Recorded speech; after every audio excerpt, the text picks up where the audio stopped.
Recording. Perfect, it's recording. So hello everyone, welcome to our next session, Canvas and Web Accessibility with Latch, presented by Adrian Rodriguez, Instructional Design Specialist at Barstow Community College. During this presentation, Adrian will discuss how Barstow teaches accessibility compliance using their acronym LATCH. This is a three-part session. So first, it'll begin with Barstow College presentation, followed by MiraCosta College, and end with a Q&A session for both colleges. So please hold out questions to the end. So without further ado, let's get started. Adrian, you have the floor. All right, thank you very much. Hello, everyone. I am Adrian Rodriguez. I'm one of 3 instructional design specialists at Barstow College. And let me go ahead and get started by sharing my screen.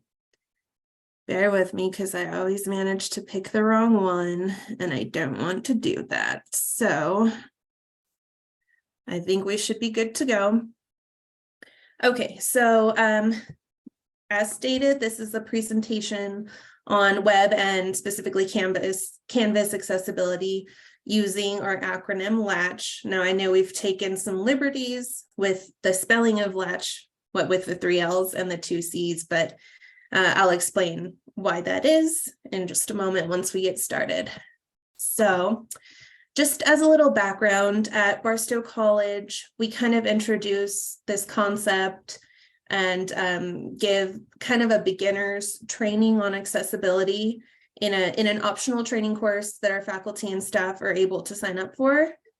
We've recently changed the name of this training course to ACED, which stands for ADA Compliance and Equitable Delivery with Instructional Technology. So you can see why we had to shorten it to ACED. It's a pretty long title. So we offer this course once per semester. Like I said, faculty and staff are welcome to sign up. It is not a required course, but it's optional for anyone who'd like to take it. Our training focuses on ADA compliance in Canvas, and we also touch on Word and PDF accessibility. Our director plans during our next session to add guest speakers from our college as well. So starting this semester, we're going to have our PIO talk about web compliance. And we're also going to invite the Access Department to speak about student accommodations. And we promote the course. Our department promotes it, the PIO, the Access Department, Student Success and Equity. So we're really trying to get the word out about this course so that as many people who would like to take it are able to. So that's just a little background. Now, here's where LATCH comes in. So our director thought up this acronym by thinking about a latched door. So let's begin our discussion of ADA compliance by thinking about a latched door. Let's pretend that on the other side of that door is all the knowledge you need to pass a class. You stand in front of the door and wonder how everyone else is getting in and out, never realizing you didn't get to read the email that told you how to open the door. Frustrating, definitely frustrating. So we're just envisioning this door, students who need accommodations. If we don't give them the accessibility tools that they need, then they're essentially locked out. They can't get to the knowledge they need. So that's kind of how LATCH came about. So what is LATCH? What does it stand for? So we teach these basic principles of accessibility in Canvas, and they are linearization, links, lists, alt tags, tables, closed captioning, colors, and headers. So these are the areas we focus on. For Canvas accessibility, we want to make sure everyone is utilizing these components of Canvas the correct way. So let's get started with the first L, which is linearization.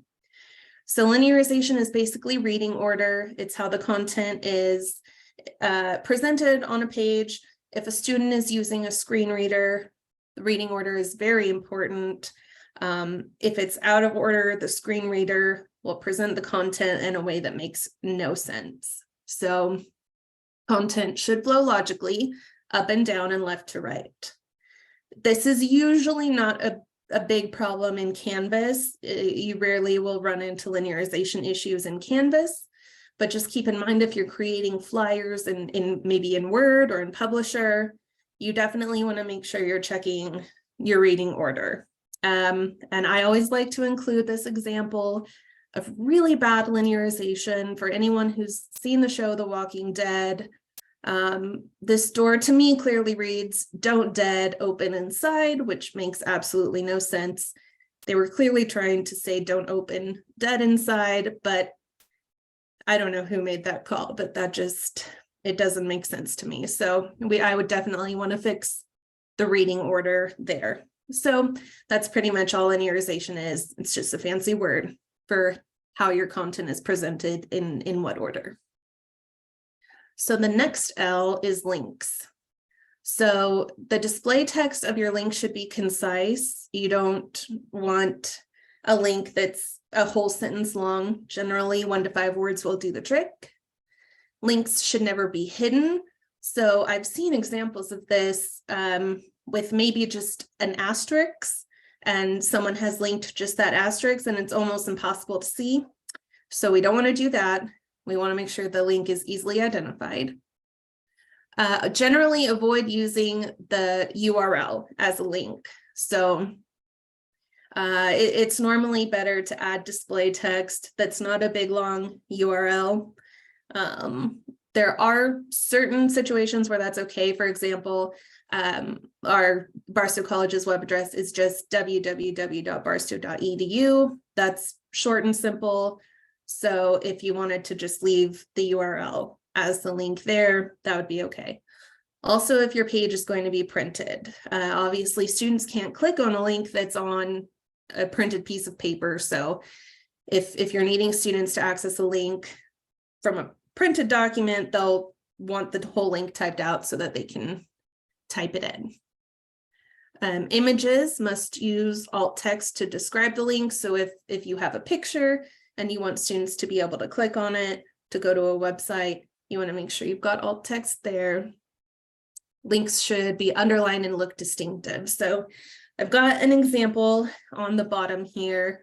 So this is a link to our distance education page on our website.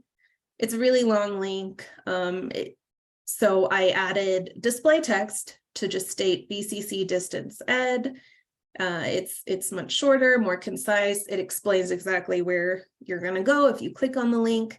So this link would definitely be preferred as opposed to using this entire URL. Okay, let's move on to our next L, which is lists. So for lists in Canvas, there's some do's and don'ts that we recommend you remember. You can use lists to define key terms and concepts, organize like information, outline numbered steps, add additional information links. You want to use headers to break up long lists. You don't want to use lists just to draw attention. Now I've seen lists where essentially every bullet point is just a sentence in a paragraph, and that's really not the meaning of a list or the list tool. So you want to avoid that. You shouldn't group unlike information with a list. Don't create unnecessary sublevels. Don't use customized bullets. Don't add extra hard returns, and don't manually create a list. So by manually, we mean don't just type a 1 period space and then start listing off your items. You definitely want to use the list tool that's in the rich content editor or your word editor, whatever program you're in, you want to use the list tool. So let's move on. Okay, so alt tags. Every image that you post to your Canvas page or to the web, whatever document you're working with, should have alt text. Again, this goes back to students who are using screen readers. If students aren't able to see the image, then the alt text is going to tell them what it is that's displayed on the page. So if you have a decorative image that doesn't add to the content of whatever you're presenting, you can just mark it as a decorative image or use this empty alt tag that's displayed here. It may be just, maybe you like flowers and you put a picture of flowers at the top of your lecture. So it's nice, but it doesn't necessarily add to the lecture content, so it would just be decorative. So images may also be described within the text surrounding the image. So if your alt text is getting out of hand, it should be no more than 120 characters. So if you need further description of the image, then you can certainly type that in around the image. Alt text should not be redundant. So this is a big one. I see this this commonly happen when people, for their alt text, say image of flowers. Well, that's redundant. We don't need that, because when a screen reader comes upon an image, it will say image of. So if you've included image of in your alt text, then the screen reader will say image of flowers. So those aren't necessary. And then when creating alt text, it is important to consider content and function. Okay, tables. So I see tables pretty commonly used in Canvas. So tables do need a caption. They absolutely need a caption. That way students with screen readers know what the table, what information it's presenting. You'll need at least header rows and maybe columns, and we'll get more into that later. You want to use percentages and not pixels for the table width. And again, we'll get more in depth on why that is a little later. You don't want to nest data tables, so you don't want a table within a table. Don't leave the upper left-hand corner cell blank. So if you're using a table with header rows and header columns, oftentimes there's a blank upper left-hand cell, or an upper left-hand cell that isn't part of the header row or column. So you would just want to write some descriptive information in there. And this is, don't use more than 5 columns. I think in certain cases, you may end up with more than 5, but you don't want to get too out of control with how many columns and rows your table has. All right, so closed captioning. So any video that's posted must include accurate closed captioning, and that's to accommodate viewers with hearing impairments. So if you're creating your own video, for example, in Canvas Studio, you'll want to make sure to generate the captions and then go in and correct them where necessary, because auto captioning is imperfect. It's pretty good, but it's not perfect. So anytime you're generating your own captions, you want to make sure you're going in and correcting them where necessary. Use upper and lowercase letters, just as if you were typing a lecture. You don't want your captions to just be, run-on sentences, no uppercase. You want to make sure it's typed out nicely, and you want to preserve and identify slang and accents. Oop, getting ahead of myself. You don't want your captions to obscure essential video elements, so you don't want it covering up important information that you've got on your screen. Again, don't forget to check them for accuracy, and also don't forget to add non-speech sounds. So if you've got maybe music that's important that your students know it's there, or laughter, or any sort of sounds that aren't speech, you can include those in square brackets. Okay, now color. I'm boring. I like to keep it really simple. I like a nice black text on a white background.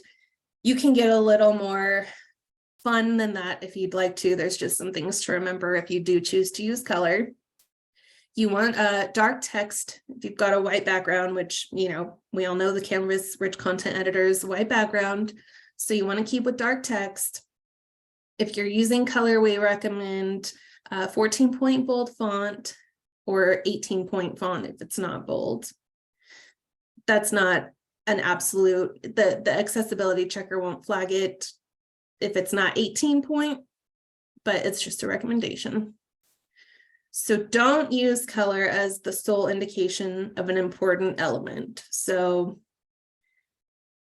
for students who can't see color, they're not going to realize that what you're trying to emphasize as important is important because they don't see it correctly. So if say you have an essay that's due Saturday and you really want to emphasize that it's due Saturday, don't just use color to emphasize that fact. So I wouldn't just put in red text, due Saturday. I would also make it bold, make it italicized, make it bigger, so that students who don't necessarily see the color are able to see the other elements. Don't use a dark highlight with dark text. So this example here, I mean, my eyes are bad. I don't have any sort of color blindness issues, but I have bad eyes. And this blue text on a purple background is very hard for me to read. I think it would be hard for a lot of people to read. So your accessibility checker in Canvas would definitely flag this as a color contrast issue. And don't use a light text with a light background. This is a little easier for me to read, but it's still, the text is much too light for the white background. So you always want to make sure in Canvas that your accessibility checker isn't flagging the color ratio. It'll let you know if your colors aren't working with the page. So you can pretty easily fix those issues with the accessibility checker. Okay, so headings. Headings are used to set the hierarchy for information on a page. They delineate topics and their relative importance. Screen readers can use headings to skip to specific topics or subtopics. And heading order should not be skipped. So in Canvas, H1 is actually Canvas's default for a page title. So you're not actually able to set any of your own text to header 1. So header 1's already taken by the page title in Canvas. So if you're creating, say, a lecture in Canvas, you would start with header 2. Header 2 would be your topic. And then for your subtopics, header 3. And then if you've got even more subtopics, if you're really getting detailed, you can move on to header 4. So Canvas does have 4 total. So here's just a little example of that hierarchy. You've got your page title as header 1, that's Canvas default. Your topic is header 2, your subtopics as header 3. Okay, so I said we were going to get a little more in depth with tables since we have some more time left. So I just want to go over tables real quick, Canvas table creation, and then importing tables into Canvas. So to create a Canvas table, I've got a little screenshot of how to do that here. If you don't know, in your rich content editor, you can just go to Insert, Table, choose your numbers of rows and columns, and release the mouse button, and that'll create your table. So for table width, Canvas will always set it to a default percentage, and we always recommend you maintain the percentage rather than a certain number of pixels. Our recommended width is between 90 and 100. In most of our course syllabi and things like that, we use 90%, but anywhere between 90 and 100 is fine. So the reason for using percentages over pixels is that a static pixel width can get cut off depending on your device. So if I'm creating a table with a pixel width of 800, it may look fine on my desktop, but if I switch to my phone, for example, that table could very well be cut off. If you're using a percentage, the width will adapt to any screen width. So we always just recommend percentages, again, between 90 and 100%. Canvas table does not set a default height, and you can totally leave that blank. The height's just going to adjust based on the overall height of the table. So we just recommend not specifying a height. Same with cell spacing. We recommend just leaving it blank. The cell spacing refers to the amount of space that's held between the cells in a table. If there's no reason you shouldn't use it, but we just recommend leaving it blank. There's usually not a reason to use it.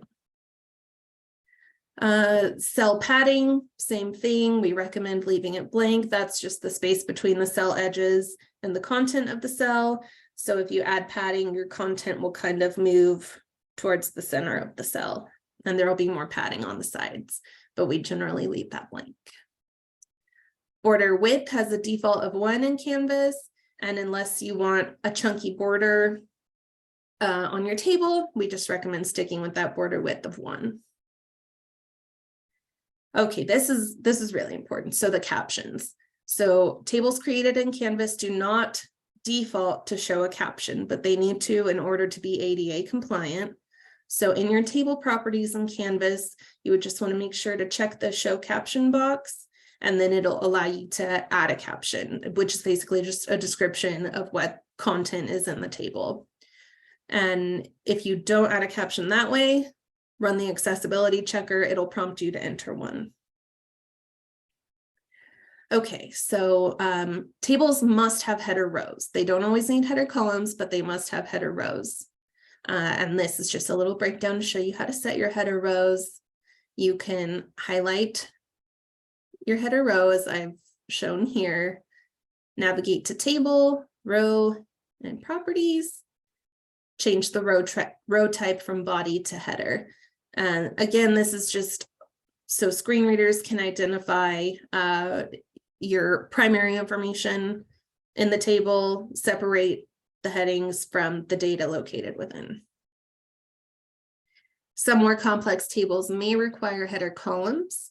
It's a little different process to specify the header columns in the rich content editor, but it's pretty simple. So again, in the rich content editor, you would just highlight your header column.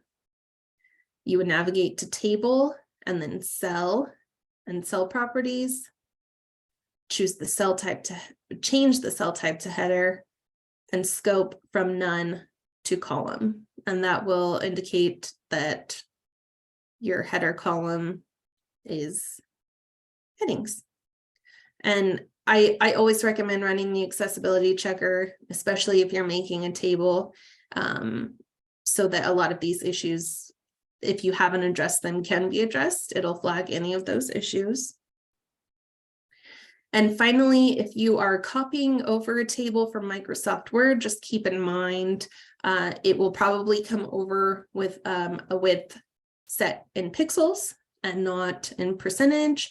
So if you've copied and pasted a table into Canvas, just make sure you change that width to percentage and not pixels. Make sure you add your border width and caption, and your table should be good to go. Okay, and finally, our ASTIC course is available under a CC license. So if any of you would like to see the course, you can always reach out to us at dg_onlineoffice@barstow.edu. And that is all I have for that. So let me stop sharing my screen.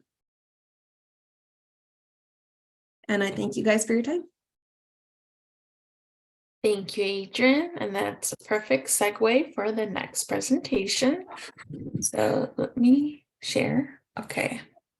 So thank you, Adrian, for teaching us about LATCH and how we can use this acronym to remember accessibility principles in Canvas and in web accessibility. So everyone, if you're just joining in, as a reminder, please hold all questions until the end. Our Q&A session for both presentations, Barstow Community College, and then up now, MiraCosta, will begin at approximately 3:15 a.m. after MiraCosta presentation has concluded. All right, it is still recording? Okay, perfect. All right, so next up is MiraCosta College with the presentation, Always a Work in Progress, Creating a Culture of Equitable Access. So this session is presented by Erin Holmes, Access Specialist at the Student Accessibility Services, Jeff Higginbotham, Faculty Director at the Student Accessibility Services, Jim Julius, Faculty Director of Online Education, and Michelle Farnham, Counselor at the Student Accessibility Services. As a reminder, please hold all questions to the end, and then we'll conclude with the Q&A section. So let me stop screen sharing. And MiraCosta, take it away.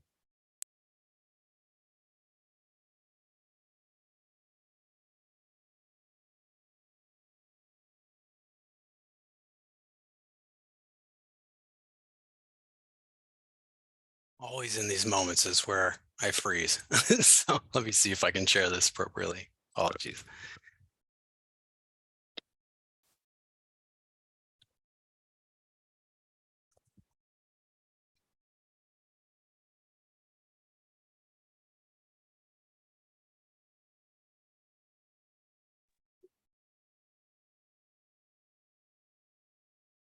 Looks great. Okay, thank you. Hi, everybody. Thanks for joining us today, and thanks for inviting us. Our title is Always a Work in Progress, Creating a Culture of Equitable Access. When we were approached to present, a few of us got together and we started talking about the efforts that we've made specific to accessibility and equitable access. And we started listing off a number of things that we were very proud of, happy with, but obviously identified a lot of areas where we're still looking to improve. So that's kind of the theme of our presentation. So I'll get started with kind of a brief intro. We provide our email addresses here, certainly to be accessed at a later time. If anybody has any questions, concerns, or if they like any resources that we're able to share as well.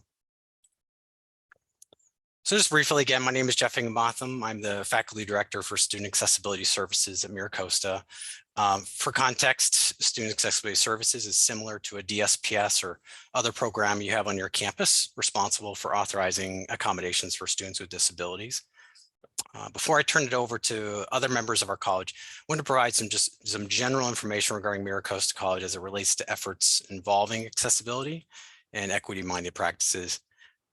First, training resources, individual support and dialogue involving accessibility and equity-minded practices are provided and occur throughout the year, but like many colleges, probably more intensive during flex or professional development weeks. Discussion and work related to accessibility isn't reserved only for specific committees or work groups. It really is baked in to discussions and campus projects based upon awareness about accessibility that's been developed over many years through campus-wide trainings. Second, accountability and commitment to support these efforts are truly shared across the instructional, student service, and administrative divisions. For example, while the campus has an access specialist through the Student Accessibility Services department, the responsibility to ensure accessibility doesn't rest upon him entirely. He's consulted initially and throughout development cycles of programs or projects, but not just when a problem is identified or at the end immediately before launch. We're happy with the progress we've made. We acknowledge there are areas still needing improvement, and I think like many, we learn best when an issue is identified and needs to be resolved, and certainly from colleagues at other institutions. Our work involving equity and accessibility is a work in progress and by no means perfect. Examples included in the workshop highlight a few of the efforts we're presently engaged in. We hope they can help you develop or affirm efforts you're making. And obviously, we're happy to answer questions during the presentation or offline, separate from the workshop. So with that, I'll turn it over to Student Accessibility Services Counselor, Michelle Farnham. Hi, everyone. I'm Michelle Farnham, and I'm going to talk about our Ability Ally training. So I don't know about your schools, but we have a lot of Ally trainings going on, and we certainly wanted to hop on board and make sure that our the students in our office, in our program, were also being acknowledged, and that our staff and faculty had the opportunity to get to know more about disabilities and the students that we're serving on campus. So with that, we offered a 6-week Canvas course as professional development for our staff and faculty. We also, I think, added administrators to that list as well. So if anybody wants to learn, we'll take them. And what we did is we so every 6 weeks, we had a discussion board for reflection and just the opportunity to engage on that topic that we provided for the week.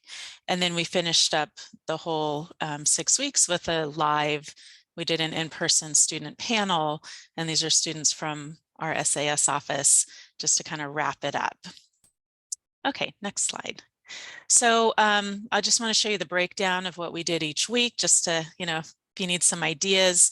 Ours, this is just what worked for us, and the what we did each week was a flow for us and what we wanted, but it can certainly change. But week one, we talked about Ability Ally, what that means, what it looks like, how that's presented to students on campus, and what that looks like on campus. And week number 2, we talked about diversity and disability, and pretty much that diversity includes disability. So just acknowledging that. And week 3, we had a breakdown of disabilities more in detail of the students that we serve, the disabilities that we are providing accommodations for. And then what we did is we provided some scenarios of, as if a student does this or says this, how would you handle that in your ally, in an ally fashion, right? So engaging in some exchange of examples, encouragement, opportunities to learn what to do as an ally. So that was a good week for people to engage in that topic and share what they've used, what works, what hasn't worked as well too. Okay, next slide. Week 4 this is where we talked about the laws, ADA, disability rights movement. We provided the link to Crip Camp. If you haven't seen that wonderful movie about the disability rights movement, kind of tied everything into what we covered in week 4. Week 5, we discussed, so there are other things that we also wanted to do. We wanted to make sure we kind of touched a little bit on some different topics. We didn't go too in depth, but just so that staff and faculty had knowledge, right, of some of these topics. So that was barriers, ableism, and microaggressions. And then week 6, this is our final week, we reviewed the inclusive language. We wanted to explore a little bit of that social versus medical model. Definitely want to tie in that UDL and best practices for people to use on campus and in their classrooms. And then again, we had that live student panel. We had SAS students who were very happy to volunteer, share their experiences, and engage with faculty and staff, answer their questions. We did it in person. We also had it Zoomed. We were kind of getting out of the pandemic at that time, so offering different opportunities for people to engage. So that was our highlight of our of our ally weeks, because everybody learned all of this, and now they were able to engage actually with somebody that they might be seeing in their classrooms or around campus. So that we thought was a good opportunity. Next slide, thank you. So definitely some hurdles, some things that we had to kind of figure out along the way. We're still figuring it out, let me tell you. It is a process, but what the first part, right, is who's going to do it? We have a small office, and you guys might have small offices as well. So who's going to create the training? Because that takes a lot of work. And it ended up that there were 3 of us, 2 of our staff members in the office and myself as a faculty member, put the training together. And then kind of dividing that up, the training, who has that time and availability to create it, to actually learn the program if you don't know how to use the Canvas program that we used, which we needed a little training for that. And then where are we finding, how are we going to put the modules together? Where are we going to find the content? So that took a lot of time to create the training. And then we also had a discussion board each week. So who was monitoring that? So these were kind of things that we really needed to acknowledge and to have in place before. And we kind of did it on the fly too, like, oh gosh, okay, discussion boards, what are we going to do? Who's going to do it? How are we going to divvy this up so that one person isn't maintaining it all and we all have a part of it. So those were some things that we had to work on. Next slide. And then we wanted to make sure that after we put all this hard work together, who was going to do it? Who's going to take our training? So we wanted to create that interest and make sure that we had enough people that wanted to take the opportunity. We would go to any meeting that we went to. We would hype it up. We sent out, I think we sent out like a save the date email just to get people's curiosity engaged. Anybody we talked to, we would just let them know that it was coming. So we had, I think at the end we had plenty of interest, but in the beginning, you know, you don't know who's going to be interested in it. And then participating. So we had some, mostly all online, but we did have a few in-person opportunities for people that wanted to be in person. So who was going to participate and were they going to do it was another issue. So trying to create some in-person opportunities that didn't work out very well just because of, I think, coming out of the COVID, and we didn't have a lot of people on campus, but we did try. We wanted to make that engagement. But then also online, we had a lot of content where people going to go into the discussion boards. There was a lot of monitoring that needed to be involved in the discussion boards, making sure people were participating, because that's something that can easily just be skipped and gone on to the next module. So just really trying to make sure that people are participating and learning what we want them to learn, right, or engaging in that material. And then the time spent in each module, this wasn't really something we thought about in the beginning, but what we found out is that there's, you know, people can put in different time amounts and think that they've finished the the training. So when you look at it, it looked like maybe somebody spent for the whole 6 weeks, maybe 2 hours total, you know, just a little bit of time in each module. And then other people were over and above with 20, 25 hours. So it, you know, we're thinking of ways to be able to figure that out as far as monitoring the time. We ended up opening all 6 modules at once, and I don't think that worked out very well. We want people to be able to spend time in each module per week and really kind of take it in. So we're just going to open one module at a time now. They can go back to the other modules, but not forward. So anyway, that was just something we needed to work on. And let's talk about successes, because we were very happy that it went well. The first training, we had 20 people, participants finish the training, and just to let you know too, we opened it again for the second time, and we had 40 participants enroll in the training in about an hour and a half. So we were very excited about that.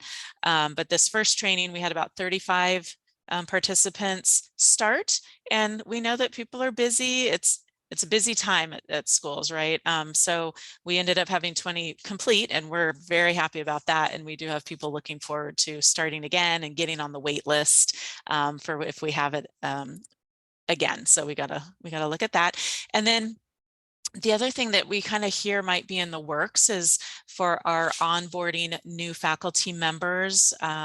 We have heard that it might be a possibility to incorporate the Ability Ally training in with this new onboarding. So having all the new faculty members go through this training right up front, so they have this awareness of who's going to be, you know, who they might see in their classes and about our program.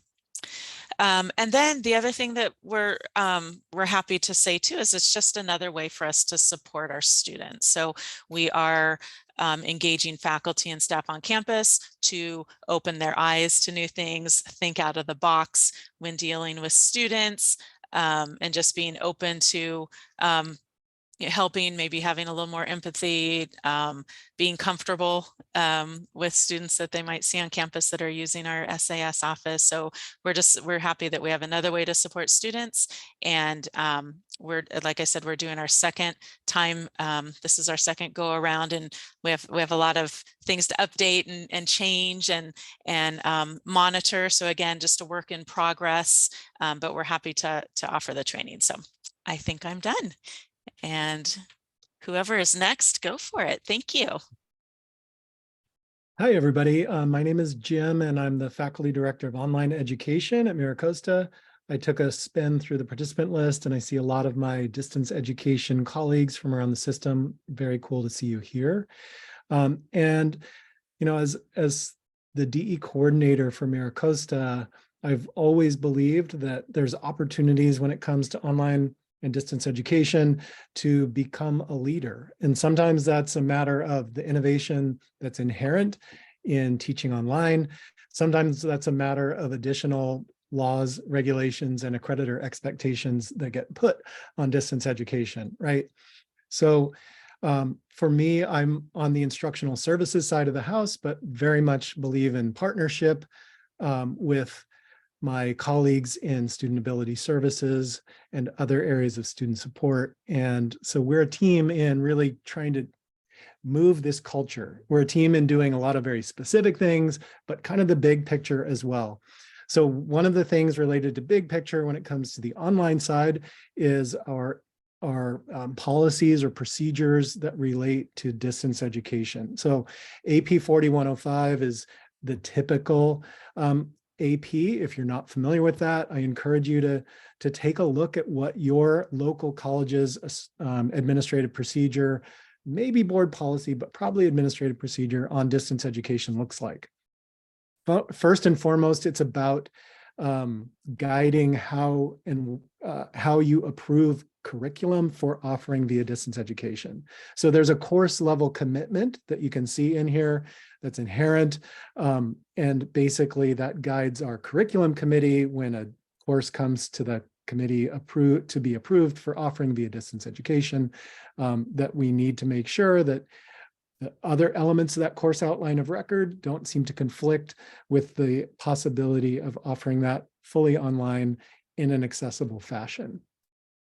So I think one thing that often is expressed by faculty at the distance education who are involved in distance education is that like all the burdens on them.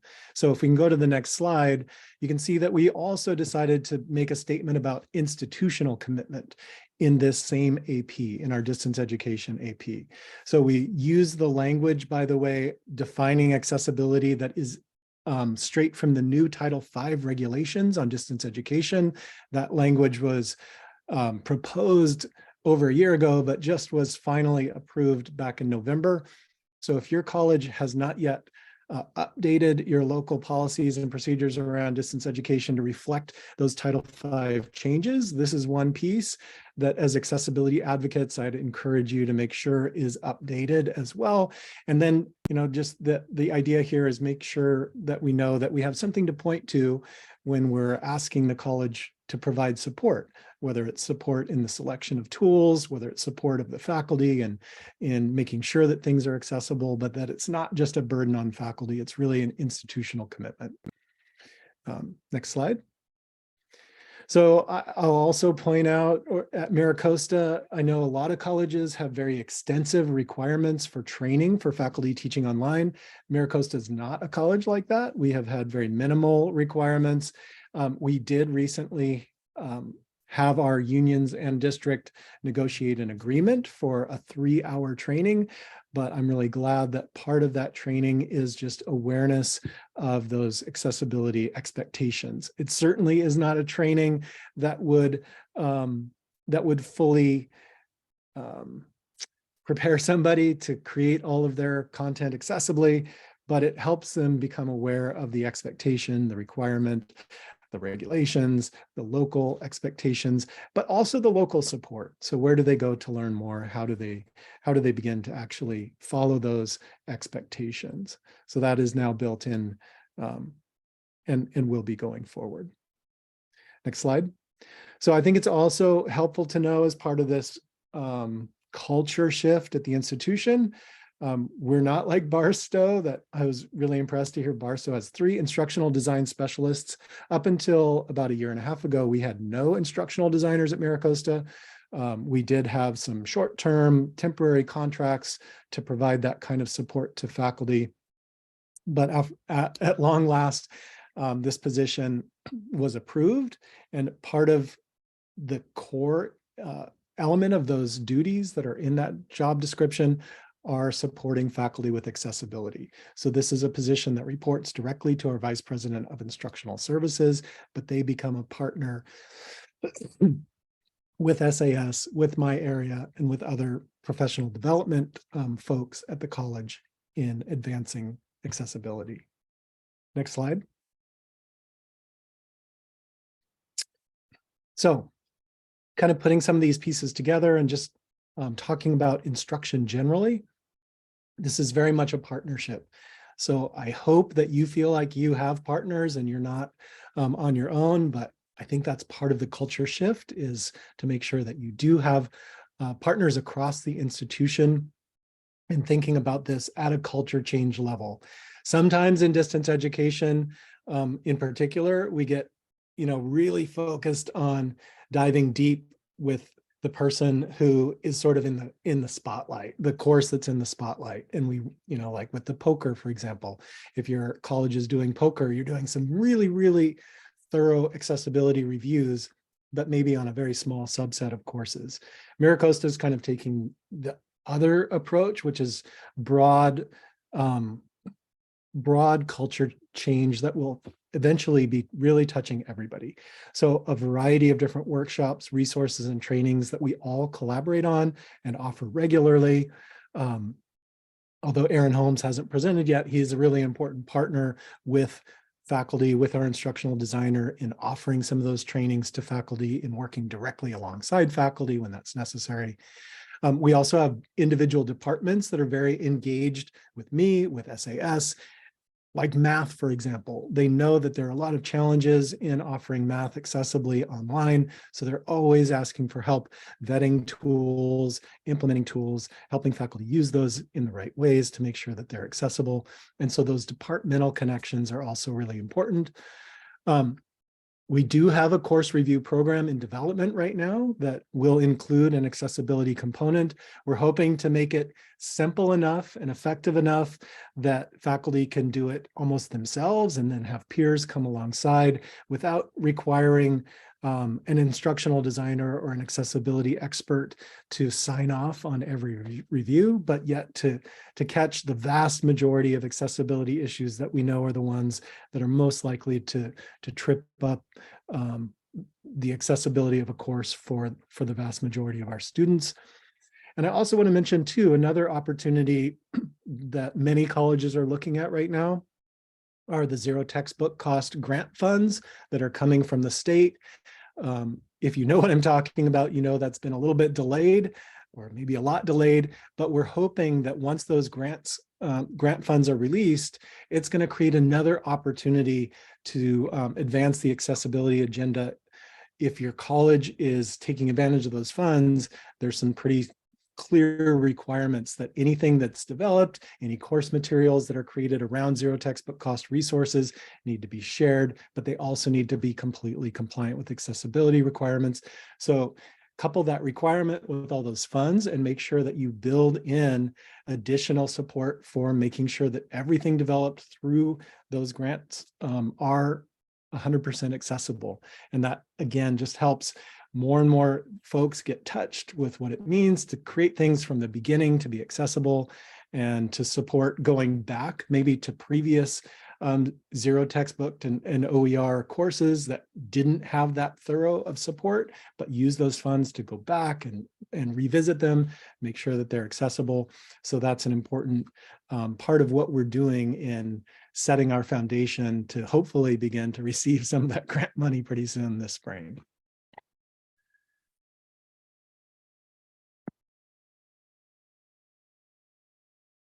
And then also wanted to talk about, I'm Aaron Holmes and I'm the access specialist here at MiraCosta. So I wanted to talk about how our commitment to accessibility and equity across campus is within our procurement process and also improving, hopefully, within our procurement process as we look at making it even better than we currently have it, as far as different types of checks for compliance. So if anybody saw the presentation earlier on procurement that was held today, absolutely excellent. And there's some commonality here, but then there's also some places we want to go that would give us a more accessible, or more a process that makes more of our products not just accessible but also usable. I think that's one of the things that we're looking at here. So we do a 508 compliance check, usually through a VPAT or some sort of testing of the product. If it's a larger product that has an RFP involved, then I'm usually invited into that process during the RFP to be there to check on the compliance with firsthand knowledge rather than just relying on what I would usually call like secondhand knowledge of something like a VPAT or something that might not give us the whole picture. The other thing that we're looking at is not just the strict 508 compliance, but how usable is it for a student? And not just students with disabilities, but all students maybe who might not have the technology that we expect them to have, or that some people think that they have, and things like that. So baking in the usability and the accessibility rather than just looking at it as a requirement for some sort of legal aspect of it. And another part of our process that we have right now is rather than just saying, yes, it's accessible or no, it's not, we also look to determine what sort of either accommodations or situations we should be aware of, or our faculty, especially if they're teaching, should be aware of, that students might run into depending on the tool that it is and how we're going to use it. So we had just one example is we had recently a spectrometer that was purchased. We could not find a way to give access to somebody who was legally blind to the spectrometer. It was a very specific use case in research. So we talked to the faculty and determined what the actual use of the spectrometer would be on campus, how they were going to use it in the course, and what the course's kind of expectations were through the course outline of record, and already have in place a way to make the content accessible and the learning available to the student if there were a student who was legally blind in that course that uses that spectrometer. And then, like we've kind of talked about throughout the presentation, it's always a work in progress, especially with accessibility or usability. You're never going to get it perfect, but you want to keep making steps forward. And so in our technology plan, we want to improve our accessibility review process, but also codify it, because currently our process is more of an informal process. It was set up a few years ago, and we're following it for many cases, but there are some products and some pieces of equipment that fall through the cracks because it's not something that we have in writing or that's required in our current procurement process. So that's part of our technology plan to actually codify that and improve it.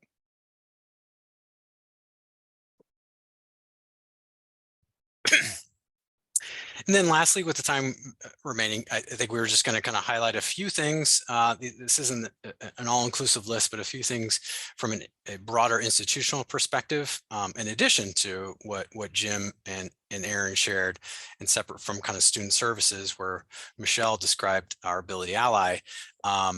Yeah, we have a new position, a very important position as Associate Vice President, Chief Inclusion, Diversity, Equity, and Accessibility Officer.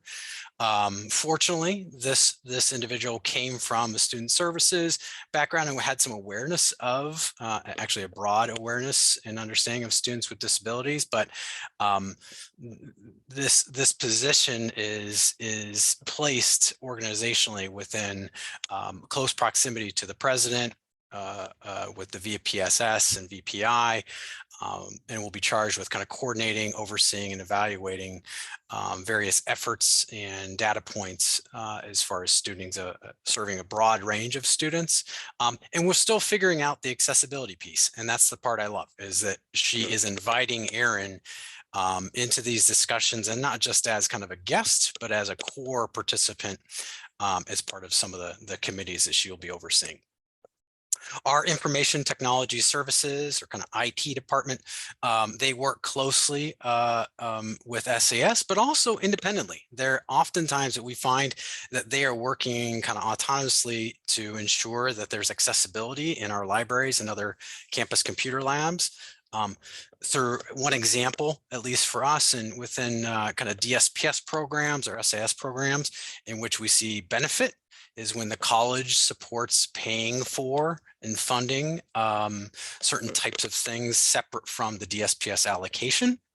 That comes back to support us in the institution later on, but they support institutional licenses of Fusion and Kurzweil, as well as they help in the organization and coordination of quiet spaces in libraries for students with sensory disabilities. Facilities collaborates with SAS and Aaron a great deal. This is one example where they work with and invite Aaron to meetings involving digital campus wayfinding Student life, there are, as many of you are aware, responsibilities specific to commencement and other types of public events and student events. So they work closely with SAS and Information Technology Services to ensure that the commencement and other activities are accessible, both physically, but also with digital and electronic formats. And they're also very interested. So student affairs, student groups are interested in learning, and Aaron offers training to support accessible social media content. So we kind of have a rule, so to speak, informally that goes about that if you're posting something related to or on a MiraCosta use social media site or app, that it needs to be accessible. And not just it needs to be, but here are the reasons why. So we provide a lot of the why, which I think lands a little bit differently. And then lastly, within student services, we have a number of changes, like I'm sure a lot of colleges and moving from different kind of student database programs. So our CRM programs, Aaron is invited to these types of discussions during the development at the initial stages. So not at the end of then asking, hey, is this accessible? And now how do we fix it? Being a part of those conversations at the very beginning. And then separately, we have a social justice and equity center. It's awesome. Within our campus, they help coordinate and fund history, heritage, and awareness campaigns to include those focused on accessibility as well. So these are a few examples of efforts that we're undertaking across the institution broadly. But I don't know, I'm very fortunate to work with folks like Jim and obviously Aaron and Michelle, but Jim, separate from SAS, he's able to articulate his understanding and advocate for the accessibility of programs, distance ed programs, and be part of kind of that team. So these are examples from our college, and kind of ends our presentation, but we're open to questions you might have, or anything we can do to support you and learn from you as well. Thank you.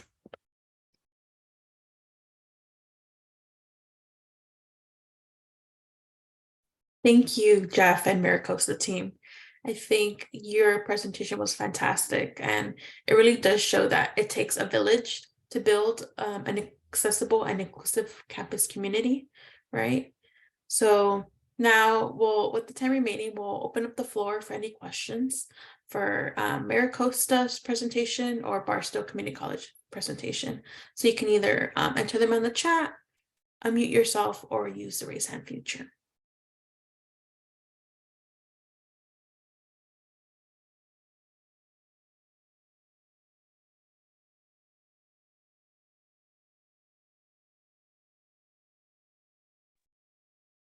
It looks like we have one question. Jason? Yeah, I had a question from an earlier presentation.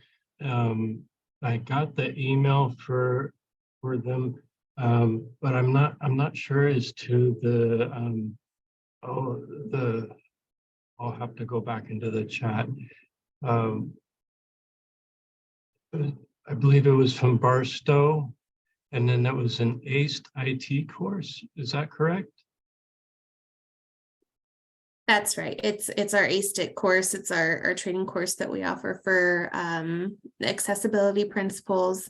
I did put our email address in the chat, but I can just post it again so you don't have to scroll back, and you can feel free to reach out to us if you'd like to see that course content. Yeah, that would be great. And then, and two, if I'm pronouncing or spelling it right, too, the ACE IT. Is it AC?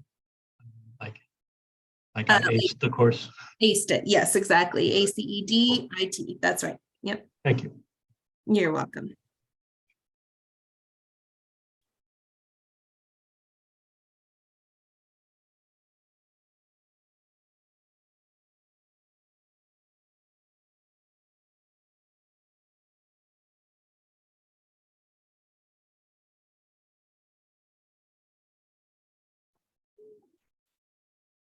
How is your curriculum committee working through the DE addendums for accessibility?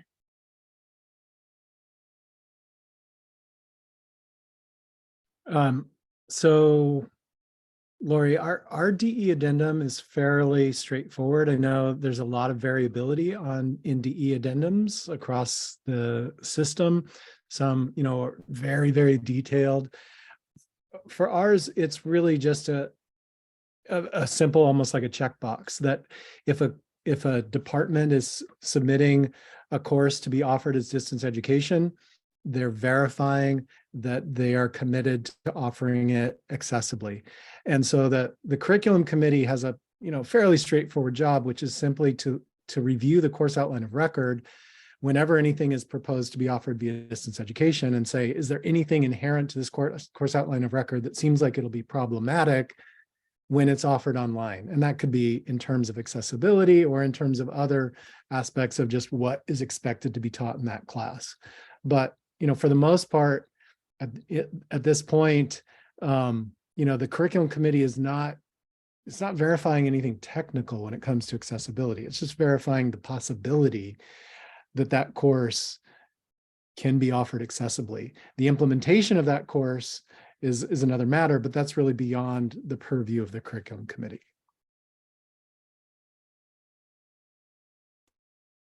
Okay, I think that's the next mountain to climb, especially based on the ASCCC's curriculum documents that they've created about DEIA. And so it's something that we're working on here locally, but I'm just curious how other colleges are also approaching it. Yeah, I understand what you're talking about. I just think it's important to me. It's important for us not to confuse curriculum, course outlines of record, and courses and programs with what faculty implement and create. And I agree there needs to be checks on both sides of that, but I don't think putting up front in the curriculum process the requirement to prove that something is accessible makes sense, because unless your college has agreed to greatly constrain the options that faculty have when they teach a class, most colleges want to retain a lot of freedom for faculty in how they implement that course outline of record. So there has to be something further along in the process that to me is on the other side of curriculum. It's really in the offering of classes, the developing of the courses, and all of that, where that support and that checking needs to lie. I think that might be the next a presentation looking at that process, because we'll see a lot of variation across the system.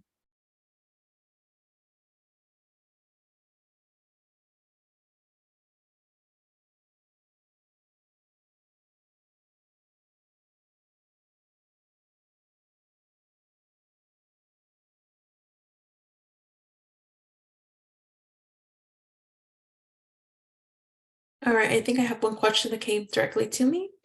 How often do you offer the Ability Ally training? So we've offered it once in the spring of last year. And again, we had a good turnout. We accepted 35 participants, ended up with 20. And this is our second go around this spring.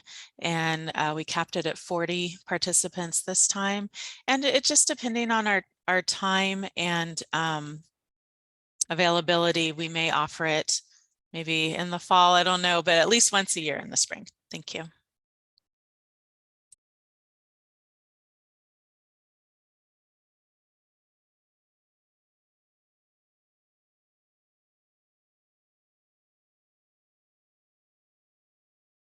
Looks like I got one.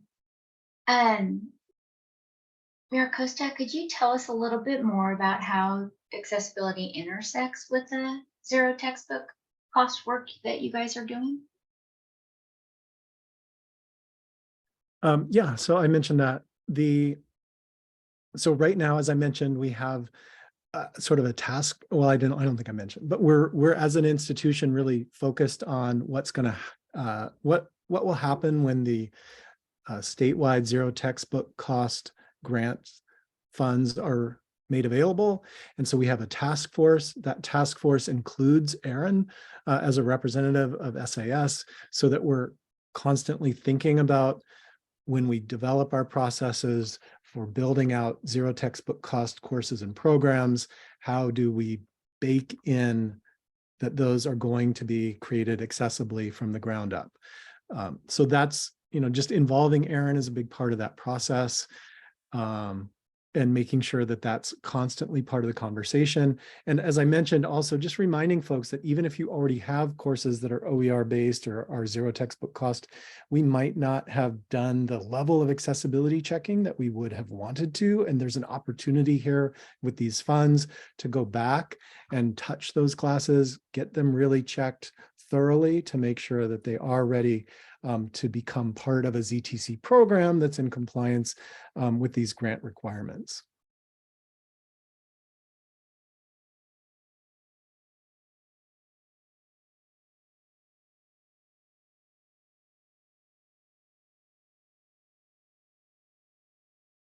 Well, I thought it was a great presentation. I think you're right, Jim. It just shows the amount of effort that everyone is putting in based on their area of assignment on campus, but also a little bit more and rethinking how we're approaching services to students, services to faculty, how we slice out budget pie. And I think the future challenges have to do with, as we've heard, professional development, distance ed, student services. We're all in it at this point and trying to figure out who's doing what is going to be our next hurdle.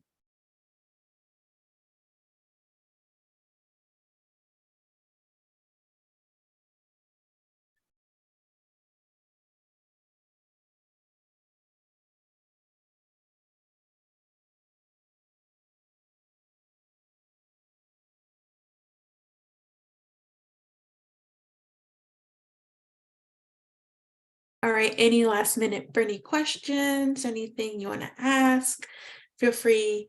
Now's your time. Use the chat or use the raise hand feature.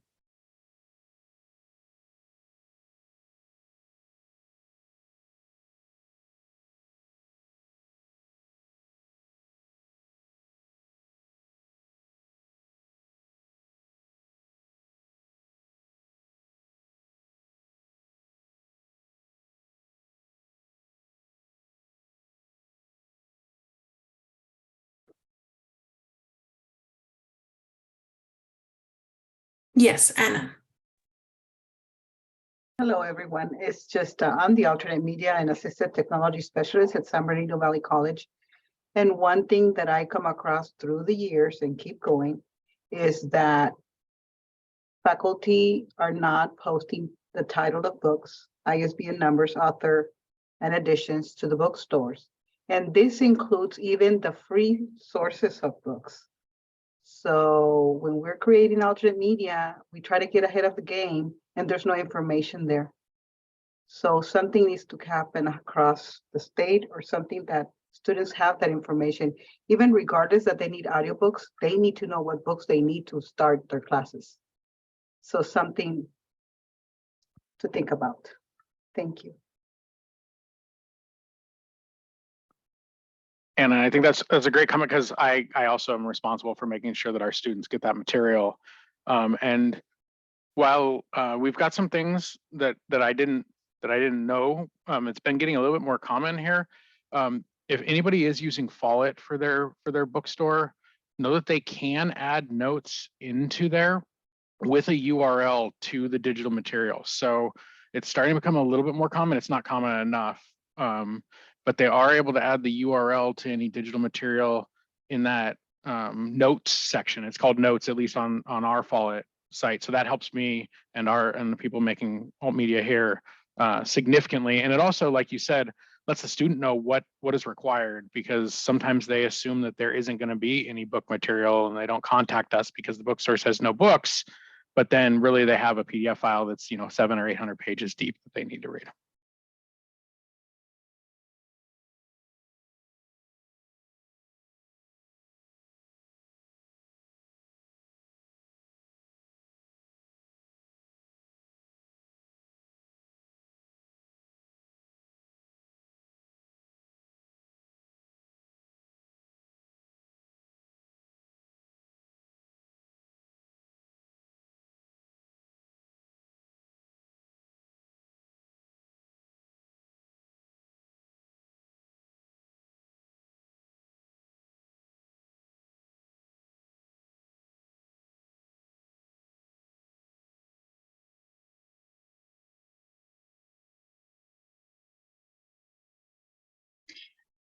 Corinne, I think we can take your question offline. I don't know as if it's really for MiraCosta and Barstow. So I can follow up with you offline. We'll have somebody follow up with you, Corinne, on the DECT grant.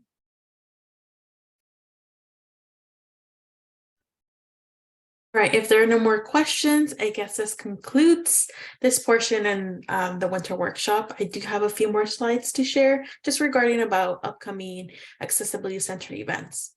Thank you again, MiraCosta and Barstow Community College for presenting.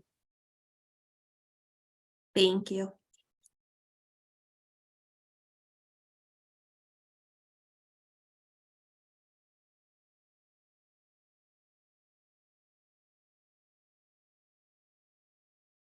All right, so thank you everyone for attending our winter workshop. We encourage you all to complete our post-workshop survey. So all feedback is welcome. Let us know what worked, what didn't work, any topics you want to see more of, and any topics you didn't see and you want to see. So we have some exciting upcoming events in store for you this year. We have our accessibility office hours, February 9th, with how the California Community College Accessibility Center offers 504 resources.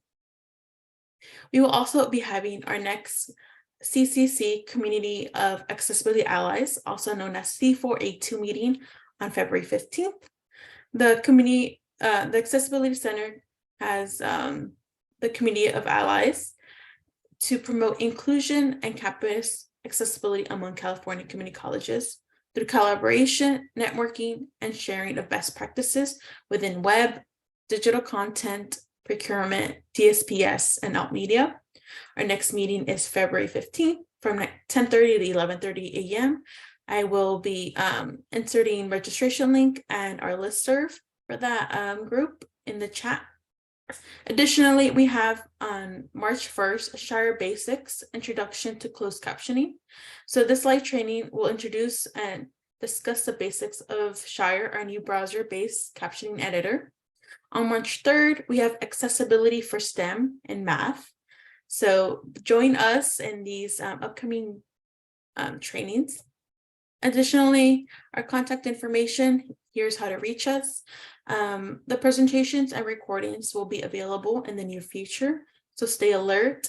Our website is cccaccessibility.org, or for any questions, you can email us at accessibility@ccctechcenter.org. And we also have our LinkedIn channel, CCC Accessibility Center. So that concludes our winter workshop. Thank you all for attending and have a great rest of your afternoon.